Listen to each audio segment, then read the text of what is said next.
여러분 우리는 한 주간의 삶 속에 어떤 삶을 살았느냐라고 말할 때 그것은 대부분 순종을 하거나 순종을 요구했던 삶이라고 생각이 듭니다. 가정에서도 자녀들에게 순종해라 라고 말을 하면 자녀들이 순종을 했을 것이고, 또 직장에서도 순종을 요구받거나 또 순종을 요구하는 일들, 사람과의 관계도 본다면 이 순종이라고 하는 것이 항상 이렇게 중심에 있어서 삶이 이렇게 이루어졌다라고 말할 수 있을 것입니다. 아울러서 신앙의 생활, 신앙생활이라고 하는 것도 결국은 바로 순종의 생활이라고 말할 수 있을 것입니다. 누구에게 순종이냐? 라고 말할 때는 바로 예수님의 가르침에 순종하는 것이고, 주의 명령에 순종하는 것이 곧 신앙생활, 또 성도의 생활, 그리스도를 닮아가는 생활이라고 말할 수 있을 것입니다. 예수님은 이 땅에 오셔서 이와 같은 삶으로 제자들을 양육하시고 키우셨습니다. 제자들을 부르시고 그 제자를 3년 동안에 함께 하시는 삶은 철저하게 주님의 주도하에 그 세월이 지나갔습니다.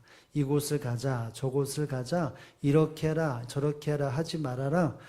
예수님은 제자들과 함께 순종을 보여주셨고 순종의 삶을 살도록 가르쳐 주셨습니다. 오늘 본문에도 보면 제자들이 예수님을 쫓으며 함께하는 시간의 어느 한 부분인데도 불구하고 여전히 예수님은 제자들에게 순종의 삶을 요구하며 나가는 것을 보게 됩니다. 우리 한번 22절의 말씀을 다 함께 한번 읽어봅니다. 시작. 하루는 제자들과 함께 배에 오르사 그에게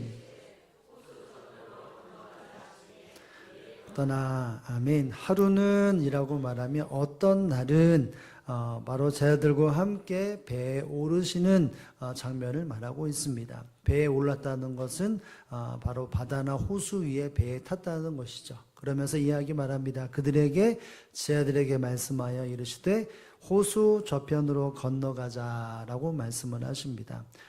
다른 성경이나 비교해 보면 이 시간대는 환한 대낮이 아니라 어두컴컴한 날, 저녁에 혹은 저녁 늦게 이와 같은 시간 속에 예수님은 제자들에게 배를 태워서 야, 우리가 저 건너편으로 건너가자 라고 말을 했습니다. 이 예수님이 함께하는 이 지역은 나사렛 혹은 갈릴리 이쪽 지역에 있다가 이 갈릴리 호수를 넘어서 저 건너편으로 가자라고 말을 하는데, 그곳은 임의대로 정한 것이 아니라 철저하게 예수님의 계산된 또 계획된 이와 같은 뜻이 있기에 호수 건너편으로 가자라고 말씀하셨습니다. 호수 건너편에 어떤 일이 있었느냐라고 말할 때 나중에 읽어보시면 아시겠지만 군대 귀신을 들렸던 사람을 만나게 되고 귀신을 내어 쫓는 이와 같은 역사를 예수님은 이루어 주셨습니다. 그러니까 이것을 본다면 예수님은 제자들과 함께 또 다른 일을 하기 위해서 건너가셨다라고 말할 수 있을 것입니다. 그런데 여기에 이 바다로 건너가자라고 말을 할 때에 이것은 사람들의, 즉 제자들의 요구가 있었거나 혹은 제자들이 결정했던 것이 아니라 철저하게 주님께서 말씀하셨고 누구와의 어떤 상의 없이 예수님이 결정하시고 가라 라고 명령을 하신 상황 속에 제자들이 배를 탄 것입니다. 다시 말한다면 예수님은 예수님의 뜻을 가지고 바로 이와 같이 배를 타고 건너가시는 일을 행하셨다는 것이죠. 이 부분에 있어서 제자들은 순종으로 배를 타게 되고 순종함으로 그곳에 이르게 되었습니다. 결국 이것이 하는 부분이기는 하지만 제자들의 입장에서는 순종함으로 가는 여정, 순종함으로 배를 타고 가는 길, 그 순간이라고 말할 수 있을 것입니다. 자기의 주관대로 가는 것이 아니라 주님께 순종하여 가는 여정이었다는 것이죠. 여러분, 우리도 우리의 신앙생활을 앞서 말했던 것처럼 신앙생활은 어떤 생활이라고 말했습니까? 순종의 생활이 신앙생활이라고 했습니다. 여러분, 그렇다면 이 제자들이 예수님의 순종으로 배를 타고 가는 그 여정 속에서 우리가 기억해야 될 것이 있다면 우리도 주님 앞에 순종으로 삶을 살아갈 때 어떤 일을 경험하고 그 길이 어떤 길인지를 우리가 기억해 볼 수 있어야 하는 것입니다. 하나님 앞에 뜻에 순종하는 것이 우리의 신앙생활이고 우리의 삶의 발자국일 텐데 그것이 어떤 길인지를 잘 기억하고 마음에 담아야 긴장하지 않고 또 서투르지 않고 잘못된 판단을 하지 않을 수 있는 것입니다. 그래서 오늘 이 본문에 제자들이 순종으로 가는 여정이 어떤 것인지를 바라보며 우리의 삶이 어떤 것이라는 것을 다시 한번 기억할 수 있어야 할 것입니다. 여러분, 그렇다면 이 제자들이 예수님의 말씀에 순종해 가는 이 여정 속은 어떤 일이 있고 어떤 생활을 하게 될까요? 여러분, 분명히 오늘은 말하는 것이 있는데 그것이 뭐냐면 첫 번째로 광풍을 만나는 여정이라는 것입니다. 주님 앞에 순종의 삶을 살아가는 것이 광풍을 만나게 된다는 것이 제자들의 여정이었습니다. 우리 한번 23절의 말씀을 다 함께 한번 읽어보겠습니다. 23절입니다. 행선할 때 잠을 졌더니 마침 광풍이 호수로 내리침에 배에 물이 가득하게 되어 유태한지라. 아멘.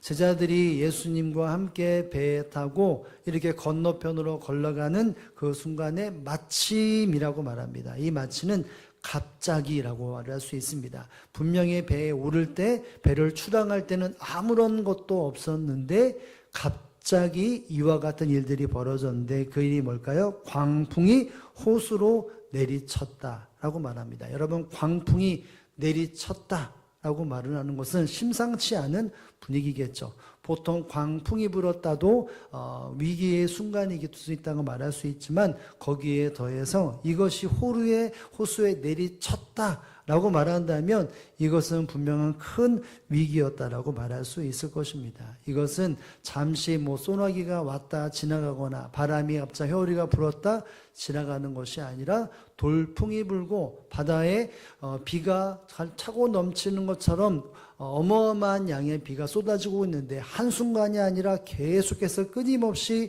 이와 같이 돌풍이 불고 하늘에 구멍이 뚫린 것처럼 배 위에까지 가득 차도록 비가 가득 내리고 있는 상태라고 말합니다. 여러분, 이와 같은 환경에 놓여 있는 이것이 내리치고 있는 상황이라면 분명히 위태로운 상황이라고 말할 수밖에 없습니다. 그래서 이것도 마지막 부분에 이렇게 말합니다. 위태한지라. 위기가 닥치고 이제 곧 죽을 수밖에 없는 환경에 놓였다라고 말할 수 있겠죠. 여러분, 예수님의 제자들 중에서는 주로 모아는 직군이 있었지만 그 중에 대표적인 직군이 있다면 바로 어부들이었습니다. 이 갈릴리에서 생업을 했고 또 잔뼈가 굳었던 사람들이 바로 제자들의 몇 명 있었습니다. 그들이 배를 날고 물결을 날고 바람을 너무나 잘 알았음에도 불구하고 자기의 힘으로 어쩔 수 없는 위태로운 상태가 되었다는 것은 정말 큰 위기겠죠. 그래서 여러분 24절 3번절의 말씀에 보면 제자들이 예수님 앞에 이 상황을 뭐라고 표현하면 이렇게 표현하지 않습니까?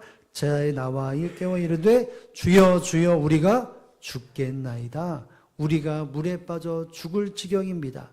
바람이 불고 비가 부는데 우리가 지금까지 경험할 수 없었던 큰 돌풍이 불고 또 비가 쏟아지는데 우리가 곧잘 죽을 수밖에 없는 상황이 되었습니다. 라는 말을 하게 됩니다.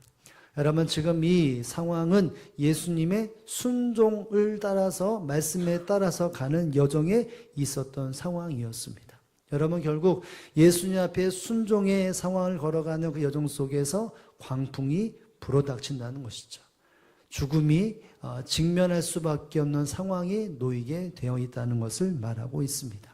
결국은 예수님 앞에 하나님 앞에 순종의 삶을 살아가다 보면 평안한 길도 얻기도 하지만 그렇지 않은 길들, 그렇지 않은 어려움들과 때로는 고난과 그거보다 진한 바로 죽음의 위기의 순간 모든 것을 포기할 수밖에 없는 상황도 다다르게 되는 것이 바로 예수님의 순종으로 가는 그 길의 여정이라는 것을, 성도들이 가야 될 순종의 길이라는 것을 우리는 다시 한번 기억해 볼 수 있어야 합니다. 그리스도를 따라 살다 보면 그 길이 굽어진 데가 있는 것이고 도짝밭이 있고 가시밭길이 있어서 빨리 달리고 빨리 지나고 싶지만 그러지 못하는 순간들이 너무나 많이 있습니다. 예수 그리스도를 믿으면 평안의 길도 가는 곳도 있지만 대부분의 길은 그와 같은 건 너무나 짧고 대부분 고통과 괴로움의 연속인 인생이 바로 우리의 인생이라 신앙의 여정이라 말할 수밖에 없습니다. 수많은 사람들이 예수님을 믿고 동시에 출발을 한다 할지라도 이와 같은 길을 마주할 때 사람들은 뒷걸음을 치거나 도망치는 게 바로 다반사입니다. 성경에 보면 누가복음 13장 오늘 읽었던 뒷부분으로 좀 넘어가다 보면 예수님과 함께했던 어떤 사람들의 시간 속에 어떤 사람이 예수님 앞에 말합니다. 구원받은 사람이 왜 이렇게 작습니까? 구원받는 손도 이렇게 작습니까? 라고 하는 질문을 던진 사람이 있었습니다. 예수님의 가르침과 예수님의 구원에 대한 이야기를 들으면서 사람들이 구원받음에 대해서 왜 이렇게 작습니까? 라는 질문을 하게 되어지면서 예수님은 그 가르침에 대한 반응을 보이는 사람에게 뭐라고 말하냐면 이렇게 말을 합니다. 오늘 본문의 이 내용을 머릿속에 새기면서 이 본문을 읽었으면 좋겠는데요. 24절의 말씀을 다 함께 한번 읽어보기. 누가복음 13장 24절입니다. 좁은 문으로 들어가기를 힘쓰라. 내가 너희에게 이르노니 들어가기를 구하여도 못하는 자가 많으니라. 아멘. 여러분 무엇을 힘쓰라고 말합니까? 좁은 문 들어가기를 힘쓰라. 구원받는 사람들이 왜 이렇게 작습니까? 라고 말할 때 그와 같이 구원의 문은 좁다라고 말을 합니다. 그러나 수많은 사람들은 넓은 문으로 가는데 너희는 그 길로 가야 한다라고 말을 하고 있습니다. 여러분 문이 좁다, 좁은 길이다 이 말은 무엇입니까? 사람들이 가는 것이 적다. 대부분의 사람들은 편안하고 안락한 길을 가지려고 하지만 그러나 예수 그리스도를 쫓고 구원으로 이르는 길은 바로 이와 같이 사람들이 가지 않은 험난한 길이고 좁은 길이고 때로는 굴곡진 문, 수많은 것에 편안함으로 가지 못할 수 있는 바로 이와 같은 문이고 길이라는 것을 예수님은 말씀하셨습니다. 더욱이 마지막 때가 되면 수많은 사람들이 믿음 있는 것 같다는 사람들이 이와 같이 길 앞에서 좁은 문 앞에서 발버둥을 치다가 결국은 포기하는 일들이 너무나 많을 수밖에 없는 것이 마지막 시대의 상황이라는 것을 말하고 있습니다. 여러분 신앙 여정은 분명히 평안한 길도 있지만 그렇지 않은 좁은 길을 가야 되고 좁은 문을 통과해야 하는 것이 바로 예수 그리스도를 믿고 따르는 길이라는 것을 알아야 합니다. 예수님도 이와 같은 것을 가르치고 이것에 힘써라 라고 말씀하셨듯이 예수님도 똑같이 좁은 길, 좁은 문으로 여생을 사시지 않으셨습니까? 괴로움의 길, 아픔의 길, 죽음을 직면하는 수많은 위기 속에서 묵묵히 하나님께서 작정하신 그 길에 순종함으로 그 여정 앞에 묵묵히 순종함을 하셨던 분이 바로 그곳에서 끝까지 인내하며 갔던 분이 바로 예수님이라는 사실들을 기억할 수 있어야 합니다. 그렇다면 예수님을 믿는 사람들의 그 순종의 여정에도 동일한 일들이 일어날 수밖에 없다는 것을 알아야 합니다. 예수님의 제자들도 예수님을 따르다가 결국은 순교의 자리에 수많은 사람들이 이르렀습니다. 결국은 좁은 길이었고 정말 광풍이 불고 죽음의 위기를 지나면서 가는 길이 바로 예수님을 따르는 제자들의 길이었습니다. 그 뒤에도 사도 바울도 수많은 사람도 이 같은 길을 걸어갔다는 것을 알아야 합니다. 특별히 사도 바울이 성령 하나님이 인도하시는 길이 어떤 길인지에 대하여서 성도들의 이야기하는 장면이 있는데 그 길, 그가 걸어왔고 그가 걸어야 할 길이 어떤 길인지에 대해서 사도행전 20장에 보면 이렇게 말을 하고 있는데요. 우리 한번 사도행전 20장 22절의 말씀, 사도 바울이 말하고 있는 그가 걸어갔던 길이 무엇인지를 한번 살펴보겠습니다. 시작. 보라, 이제 나는 성령에 매여 예루살렘으로 가는데 거기서 무슨 일을 당할지 알지 못하노라. 오직 성령이 갓성에 대해 증언하여 결박과 환난이 나를 기다린다 하시나. 아멘. 나는 성령에 매여 예루살렘으로 가는데 그는 성령의 순종함으로 그에 매여서 그의 길을 가고 있다라고 말합니다. 내가 원해서 가는 길이 아니라 성령이 나를 매여서 이끌어가는 그 길 예루살렘으로 가고 그 이후에도 나는 성령에 매여 인도하심을 받아 순종으로 삶을 간다. 그런데 무슨 일을 당할지는 나는 알 수 없다. 여러분 당한다라는 말은 절대 좋은 말이 아니겠죠. 그래서 23절에 보면 오직 성령이 각 성에 대하여 증언하여 결박과 환난이 나를 기다린다. 나를 메어 이끌어 가시는 성령 하나님이 깨닫게 하시는데 또 감동을 주시는데 결박과 환난이 예교되어 있는 그 길, 그곳이 기다리는 길로 나를 이끌어 가신다라고 말합니다. 여러분 사도 바울이 어떻게 했습니까? 그 길을 나는 달려간다라고 말합니다. 그 뒷부분에 보면 나의 달려갈 길이라 라고 여기며 그 길을 걸어갔습니다. 그 길이 고난이고 여기 나와 있는 것처럼 결박과 환난과 죽음의 위기가 닥쳐 있는 것이 뻔히 보이지만 그러나 성령이 나를 메어 이끌어 가시기 때문에 그 순종의 여정 속에 그 길이 있다 할지라도 이 사도 바울은 내게 정하신 나의 달려갈 길인 줄 알아 간다라고 말을 했습니다. 여러분, 예수 그리스도를 믿고 따라가는 길이 평탄대로도 분명히 있습니다.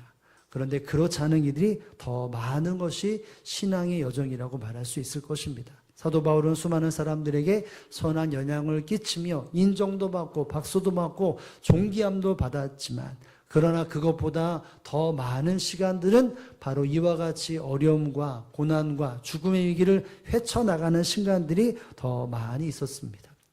예수 그리스도를 따르는 사람들의 모습이 바로 이와 같다라고 말할 수 있을 것입니다. 나는 분명히 예수님의 말씀에 순종하며 그 자리에 머물기도 하고 주님의 인도하심에 순종하여 발걸음 움직이기도 하고 정착도 하고 이렇게 움직임에도 불구하고 인생의 큰 풍랑이 몰아치는 데는 반드시 존재한다는 것을 우리 말씀을 통해 기억할 수 있어야 합니다.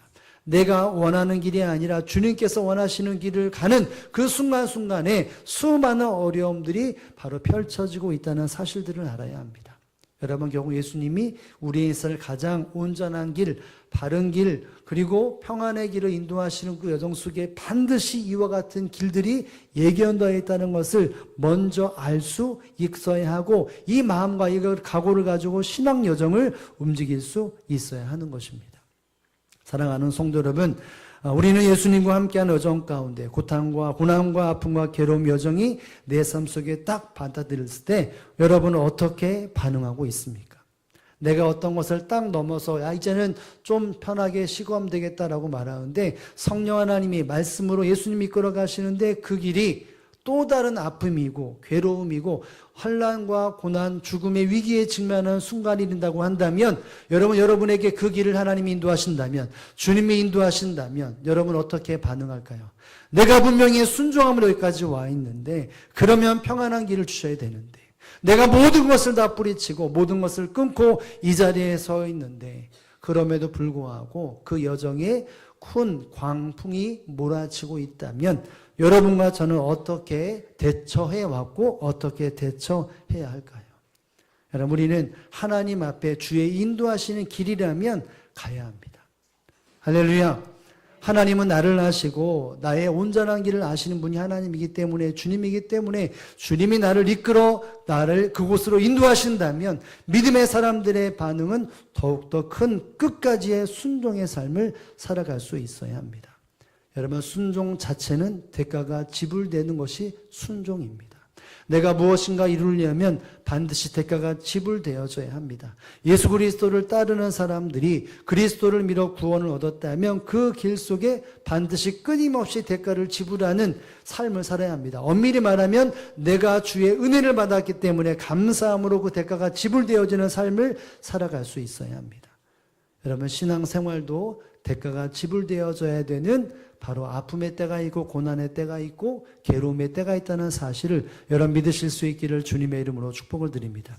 누구든지 이 땅을 삶을 살 때 이와 같은 삶을 자원해서 가는 사람들은 없을 것입니다. 그런데 여러분 한번 생각해 보시기 바랍니다. 여러분의 직장 생활이 날마다 평안하고 날마다 기쁘고 회사를 갈 때마다 노래를 부르고 자동차에 정말 기쁨이 가득 차서 미소 띤 얼굴로 회사를 잘 가십니까? 여러분의 가정의 자녀들을 이끌거나 혹은 부모로 자녀로서의 부모를 이끌거나 가족을 이끌고 갈 때 날마다 기쁨과 찬양의 소리, 감사의 소리, 룰러나가는 소리가 많이 있습니까? 내가 또 이 하루를 버텨야 되는구나. 내가 또 씨름해야 되는구나. 이런 일들이 많이 있습니다. 그런데 불구하고 신앙생활은 그렇게 생각하지 않는다는 것이죠. 직장생활, 내가 살아야 하기 때문에 그렇게 하고 가정생활, 내가 사람들에게 내가 가정을 일구하기 위해 그렇게 힘들고도 가야 된다. 잠을 못 자더라도 내가 좀 피곤해도 내가 가정을 세우고 직장을 세우기 위해 이렇게 해야 한다라고 말하고 판단하면 묵묵히 가는데 신앙생활에서 좀 힘들고 어렵고 위기를 만나면 내가 꼭 이렇게 신앙생활을 해야 되나? 내가 여기서 조금 느슨하게 한다고 별일이 없을 텐데 왜 굳이 나를 이렇게 힘들게 하는 것인가? 여러분 이런 생각은 하지 않습니까? 이 땅에 살면 지금 많이 수명이 늘었지만 72호 80이라고 하는 성경의 수명이고 올라는 100살까지 가는데 여러분 영원한 삶은 우리가 저 천국의 삶은 영원하지 않습니까? 7, 80의 생명을 살기 위해서 고난을 감내하고 참아내고 인내하는 것은 당연하게 여기면서 저 영원한 시간 앞에서 힘들고 어려운 그 시간 80의 시간 속에 비온다면은 그렇게 다 시간은 아니지만 그럼에도 불구하고 그 시간 속에서 내가 천국이라고 하는 생각을 가진다면 내가 감내해야 되고 내가 인내해야 되고 내가 묵묵히 끝까지 순종하는 것 여러분 그것이 더 비중이 있고 그것이 온전한 삶의 기준이 아니겠습니까? 여러분 우리는 다시 한번 기억해야 합니다. 주님의 뜻에 따라 내가 가지 않기를 싫어하는 그 자리에 주님이 이끄셨을 때 광풍이 만나는 그 시간 속에 내가 순종하는 그 순간에 왜 나에게 광풍이 일어났느냐라고 말하는 것이 아니라 그 모습을 주님이 나를 사랑하시고 내가 주님을 신뢰하기에 묵묵히 주님 앞에 나아가고 주님을 신뢰할 수 있는 저와 여러분의 인생의 모든 순간들이 되어지기를 주님의 이름으로 축복을 드립니다. 여러분 본문의 두 번째로 기억해야 될 것은 이 순종의 여정은 어떤 여정일까요? 두 번째는 이것입니다. 예수님을 알아가는 여정. 예수님을 체험하는 여정, 예수님을 알아가는 여정이라는 것이죠. 우리 한번 24절의 말씀을 다 함께 읽습니다. 제자들이 나와 깨워 이르되 주여 주여 우리가 죽겠나이다 한데 예수께서 잠을 깨사 바람과 물결을 꾸짖으시니 이에 그쳐 잔잔하여 지더라. 아멘. 제자들이 흔들어 깨웁니다. 주여 주여 우리가 죽겠습니다. 우리가 죽을 지경입니다 라고 말할 때 예수님이 주무시다가 벌떡 일어나서 바람과 물결에 선포하십니다. 무엇이라고 딱 꾸짖습니다. 여러분 꾸짖다라는 말은 어떤 표현일까요? 사람에게 하는 말입니다. 인격의 대상한테 하는 이야기입니다. 예수님이 일어나서 그냥 말씀을 하실 때 꾸짖었다. 사람 다루듯이 인격차 없이 꾸짖으셨다는 것이죠. 그랬더니 어떤 일이 벌어집니까? 그쳐 잔잔하여 지더라. 바람이 스톱. 물이 내리는 그 비가 내리는 것도 한 방울 떨어진 상태가 되었습니다. 여러분 이것을 한번 생각해 봐야 됩니다. 예수님은 인격적으로 말씀하셨습니다. 바람과 물아 잔잔하여져라. 멈춰라. 정확한 표현 없지만 꾸짖었다라는 말은 어쨌든 꾸짖는 말을 하신 거겠죠. 그렇죠? 여러분 이 모습은 예수님이 어떤 모습을 드러날까요? 여러분 이 땅에 예수님이 이 땅을 창조하실 때 무엇으로 창조하셨습니까? 말씀으로 창조하셨습니다. 그런데 여기서 말씀으로 그것을 잔잔하라라고 꾸짖었다면 여러분 예수님이 어떤 분으로 여기에 드러나고 있을까요? 창조주 하나님의 것을 드러납니다. 바람과 그리고 비를 창조하신 그 창조주 예수님인 것을 바로 이렇게 표현하고 있는 것이죠. 그래서 자들이 이 예수님을 이 모습을 보면서 25절에 보면 이렇게 말합니다. 함께 한번 읽어봅니다. 저희들에게 이르시되 너희 믿음이 어디 있느냐 하시니 그들이 두려워하고 놀랍게 여겨 서로 말하되 그가 누구에게 바람과 물을 명하여 순종하는가 하더라. 아멘. 그들이 예수님을 두려워했습니다. 예수님은 단순한 분이 아니시구나. 인간을 뛰어넘은 무언층과 초월적인 능력을 가진 분이구나. 사람이지만 그러나 두려움할 수밖에 없는 그 능력을 가진 분이라는 것이죠. 뒤에 보면 그래서 바람과 물을 명함에 순종하는가. 예수님이 어떤 분이기에 그 바람과 바다를 바로 명령하심으로 잔잔케 하느냐. 사람들은 제자들은 예수님을 달리 보았습니다. 물론 앞부분에도 이 전에 7장이나 이 부분에도 수많은 이적을 행하셨지만 그 모습 속에 조금씩 제자들은 예수님을 알아가는데 이 위기의 순간에 폭풍을 만나고 배가 가라앉고 죽음의 위기 순간에 그들이 보았던 예수님의 모습은 각인될 수밖에 없었습니다. 예수님은 우리와 함께 하시는 창조주시구나 라는 것과 함께 또 무엇을 깨달았을까요? 주님께서 우리를 인도하셔서 우리가 어려움과 죽음의 위기가 있는데 예수님이 이 문제를 해결해 주시는구나.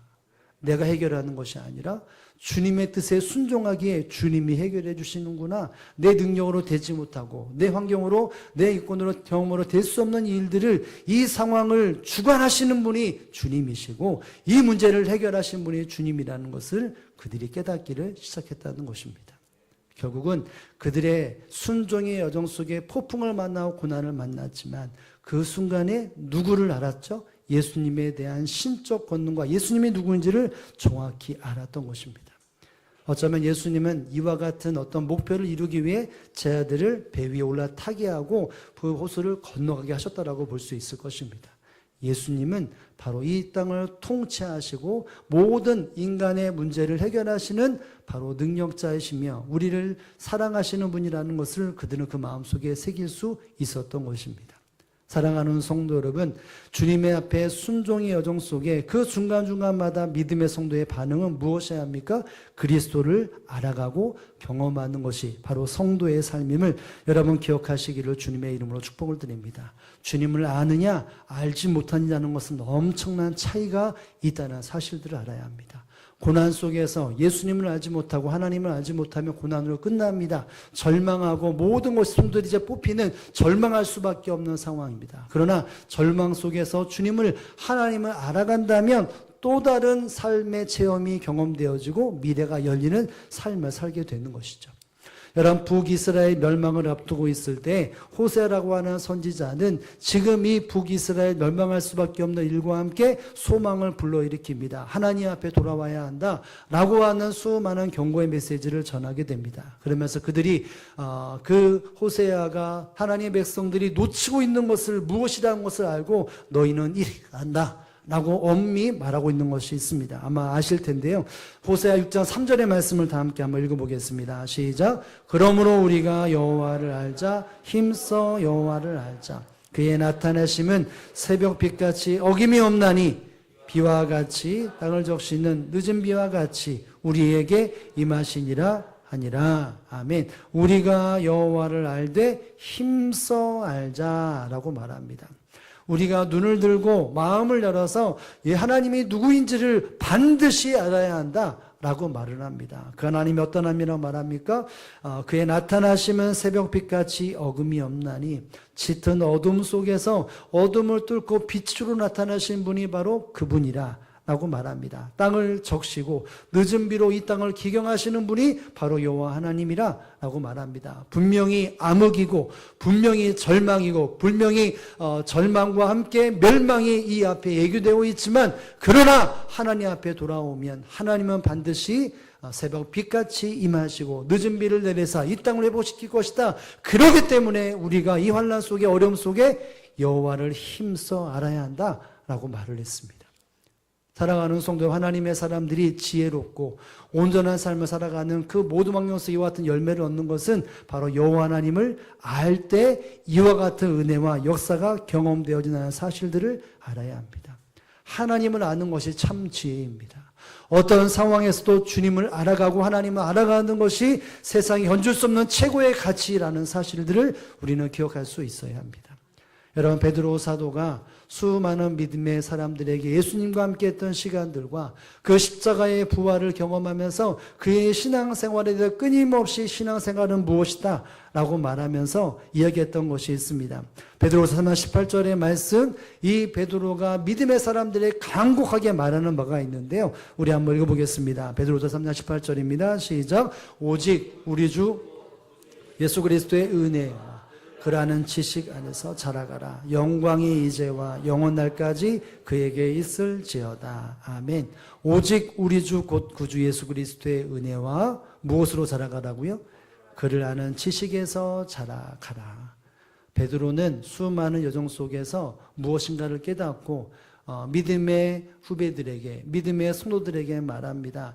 은혜를 가지고, 그리스도의 은혜를 가지고 그 예수님을 아는 지식에서 자라가야 한다. 이것이 신앙생활이라고 말을 합니다. 신앙생활이라는 것은 멈춤이 있는 것이 아니라 자라나야 한다는 것이죠. 여러분과 제가 혹시 예전에 신앙생활을 했던 분은 글 없는 책자를 아십니까? 글 없는 책자. 예, 저만 아나요. 예, 어렸을 때 혹은 제 전도 시절 때 이 글 없는 책자라고 전도를 많이 했거든요. 그죠? 북치면, 인역하면 북치면 사람들이 다 옵니다. 아이들이 옵니다. 그럼 불렀다가 앉아놓고 그런 책자를 이렇게 설명합니다. 검은색, 빨간색, 흰색, 우리가 구원이 무엇이냐. 그러면서 맨 마지막은 녹색을 보여줍니다. 녹색은 뭘까요? 녹색은 푸른 의미하고 생명을 의미합니다. 예수님을 믿으면 자라나야 합니다. 이것으로 복음이 마무리되고 아이들에게 전도를 합니다. 여러분, 예수 그리스도를 믿으면 멈춤이 아니라 뭐 해야 됩니까? 자라나야 합니다. 여러분, 예수 그리스도를 믿으면 반드시 자라나야 합니다. 내가 교회 다니지, 예수님 믿은 지 몇 년이요? 예, 여러분들이 생각하시면 말한다면 난 예수님 믿은 지 몇 년입니까? 많이 됐죠. 그렇죠? 많이 됐습니다. 근데 많이 된 게 중요한 것이 아니라 내가 잘한다는 게 중요합니다. 내가 교회를 30년 다녔다? 그럼 30년 동안 그 신앙의 모습을 자라나야 합니다. 내가 교회를 나온 지 1년이면 1년 동안 자라나야 되고요. 내가 예수 그리스도 아는 만큼의 자라나야 합니다. 이것은 바로 하나님이 하나님의 사람들에게 주어진 바로 신앙의 여정이라고 말할 수 있는데, 근데 중요한 것이 있습니다. 여러분, 무엇으로 자라나야 합니까? 그렇죠. 예수님의 은혜를 가지고 내 스스로 자라나는 게 아니죠. 예수님의 은혜를 가지고 그를 아는 지식에서 자라가야 한다는 것입니다. 여러분, 우리는 하나님의 은혜에 힘입어서 그리스도를 알아야 합니다. 이 말이 뭘까요? 고난 속에서도 주님식 은혜를 가지고 주님을 볼 수 있어야 합니다. 내가 보는 게 아닙니다. 주님의 은혜로 순종하다 보면 그곳 가운데 주님이 보여주시는, 주님이 깨닫게 하시는, 주님을 알 수 있는 경험들이 체득되어지는 것입니다. 여러분, 이것이 결국 성도들이 자라나고 있다는 바로 증거라고 말할 수 있습니다. 사랑하는 성도 여러분, 우리의 신앙생활 속에서 끊임없이 고난이 있을 것입니다. 지금보다도 앞으로 더 많이 있을 수 있을 것입니다. 제가 천원들에게 그러죠. 지금보다 힘들었지. 근데 앞으로 더 힘들 거라고. 결혼하면 더 힘들 거고, 애 낳으면 더 힘들 거고, 지금 여러분이 보았던 부모의 모습보다 여러분은 더 힘들 거라고 이렇게 말합니다.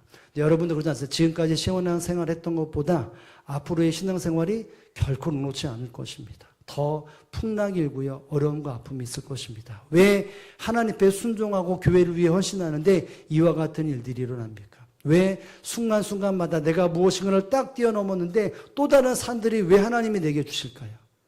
왜? 내가 못나서, 내가 좀 죄가 많아서, 내가 좀 하나님 앞에 못된 일을 많이 해서. 여러분, 그 시간들은 주님이 주신 지혜를 가지고 주님을 알게 하기 위해 주셨다는 것을 알아야 합니다. 내가 육체의 질병이 있을 때, 내 어떤 관계의 문제가 있을 때, 내가 봉사하고 헌신할 때 내 순간순간마다 내 마음이 휘몰아치고 눈물 질 수밖에 없는 그 환경 속에서 우리가 어떻게 반응해야 합니까? 왜 저 사람은 나에게 저런 말을 하고, 왜 내 남편과 아내와 자녀는 저렇게 반응할 수밖에 없고, 왜 내 직장의 동료는 왜 저렇게 나를 힘들게 하는가? 라고 반응하는 것이 아니라 그 과정 속에 누구를 알아야 합니까? 주님을 알아야 합니다. 왜냐하면 저와 여러분이 믿음의 사람이라면 나의 인생의 발걸음은 누가 인도하실까요? 주님이 인도하십니다. 여러분, 그렇다면 그 순간순간마다 주님을 알아가는 은혜를 누려야 되고요, 그 능력을 경험해야 합니다. 여러분, 지난주보다 이 주간이 어려울 수 있습니다. 괴로울 수 있습니다. 근데 문제는 나에게 어떤 괴로움이 있느냐, 어떤 상황냐가 중요한 것이 아니라 그 모습 속에 내가 주님을 발견하느냐, 그렇지 못하느냐에 대한 중심이 있어야 합니다.